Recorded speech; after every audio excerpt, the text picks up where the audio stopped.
Good morning friends. आज सुबह सुबह ही आप सबको मैं जगा रहा हूँ, लेकिन बहुत ही इम्पॉर्टेंट बात, मैं और मेरी टीम के एक मित्र मिस्टर अवधेश, हम लोग अपने विज्ञान की किताबों को खोलकर उस पर काम कर रहे थे। तो मैं बीच बीच में ही इन वीडियोस को अपलोड करना सही समझता हूँ, ताकि कोई भी जो हमारे पीछे जिन लोगों ने भी अध्यात्म या इन सब विषयों पर रिसर्च किया, उन्होंने कभी भी डॉक्यूमेंटेशन नहीं किया। और डॉक्यूमेंटेशन ना करने की वजह से जब भी उनका कभी भी कोई रिसर्च कभी कैसे भी रुक गया या अधूरा रह गया, तो उसके आगे किसी ने उसको बढ़ा नहीं मिला, वो आगे कोई अदर स्कॉलर उसको आगे बढ़ा नहीं पाया। तो ऐसी कोई कमी ना रहे, इसलिए मैं बीच में ही वीडियोस को अपलोड कर देता हूँ जैसे ही कोई नई चीज़ हमको मिल जाती है। मैं आपको बता दूं कि जब हम पढ़ रहे थे तो हमको मिला कि आज का विज्ञान भी अमूर्त विज्ञान पे टिका हुआ है। अमूर्त का मतलब होता है कि जो चीज़ें नहीं दिखती हैं। और आप देखिए कि जैसे कि गिनती है 1 2 3 4, गणित की पूरा का पूरा रेखा गणित या कोई भी अंक गणित, ये सारी गणित जो है वो अमूर्त है, एक अमूर्त विज्ञान है। पाई कहाँ है, स्टार कहाँ है, फाई कहाँ है, उसका मान हमने मान लिया है 22/7, लेकिन 22/7 कहाँ है। अब मैं अपने भारतीय दोस्तों को बताना चाहूँगा कि यदि आप 22/7 नहीं देख पा रहे हैं, 1 2 3 4 5 6 7 8 9 9 10 नहीं देख पा रहे हैं, ये सब कहाँ है, इनको आप सुन पा रहे हैं सिर्फ। तो मैं कह रहा हूँ, आप पृथ्वी अब तेज वायु आकाश उत्तर दक्षिण पूरब पश्चिम काल, क्या इसको सुन नहीं पा रहे हैं? ज्ञानेंद्रियों से आप परसीव तो कर पा रहे हैं। तो ये तर्क बहुत गलत है कि जो चीज़ें दिखाई नहीं दिख नहीं सकती या उनको टेस्ट के जरिए भी आप फाइंड आउट नहीं कर सकते, तो उन चीज़ों से टिके हुए किसी भी ज्ञान को हम स्वीकार नहीं कर सकते। तो मैं यहाँ पे इस वीडियो को इसलिए बनाने लगा क्योंकि आप देखिए कि जब गिनतियाँ हैं जो वो 1 से लेकर 10 तक जाती है, शून्य आप मान लीजिए तो 11वां एक अंक है। लेकिन अगर आप देखें तो 10 का मतलब होता है 1 के बगल में शून्य। ठीक ऐसी ही स्थिति क्योंकि हमारे पदार्थ विज्ञान में बन जाती है एक जगह पर, जहाँ पर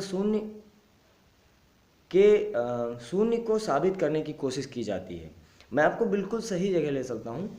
जब आप पदार्थ विज्ञान में जाएंगे तो वहाँ पर नित्य द्रव्यों का वर्णन है। नित्य द्रव्य मतलब कि जो चीज़ कभी ख़त्म नहीं हो सकती, वो नित्य कहे जाते हैं।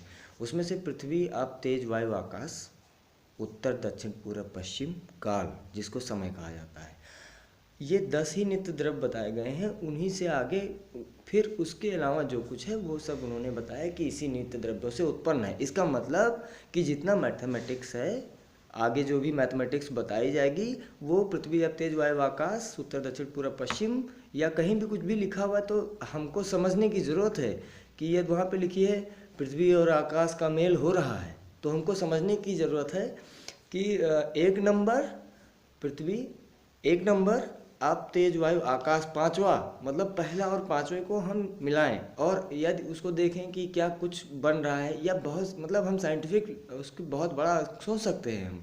ऐसा नहीं कि पृथ्वी और आकाश मिल रहा है, ऐसे जगह को ढूंढना क्षितिज को। अब क्षितिज भी यहीं से हम डिफाइन कर सकते हैं। ठीक है।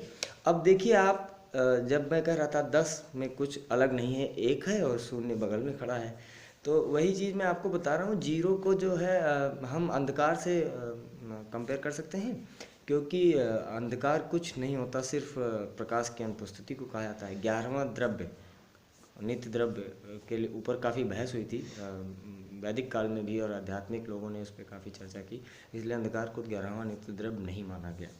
ठीक है। तो ये वीडियो बस इतना ही था कि आप लोग भी ऐसे सोचें कि दूसरी चीज़ें आप ये देख लीजिए कि जहाँ पर भी ऊर्जा प्रवाह का आज भी विज्ञान उपयोग करता है, सर्किट बनाता है उनकी, और उसमें देखेंगे आप कि वो डायग्राम्स बनाता है, कुछ ऐसे डायग्राम्स बनाता है। अगर आप ध्यान दें तो ऐसे डायग्राम्स बनाता है, ऐसे डायग्राम्स सर्किट, संघनित्र, बैटरी, रेजिस्टेंस इत्यादि को दिखाने के लिए। तो मैं कहता हूँ कि ये क्या है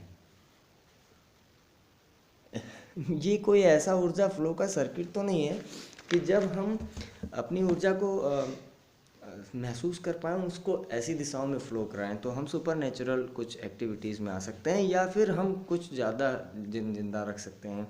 हमको विश्लेषण करने की ज़रूरत है इन सब चीज़ों की। तो आप लोग सोचिएगा। बस इस मॉर्निंग इतना ही। मैं आपका मित्र अभिषेक कुमार वत्स, अग्निवेश वैदिक संस्कार समिति। नमस्कार।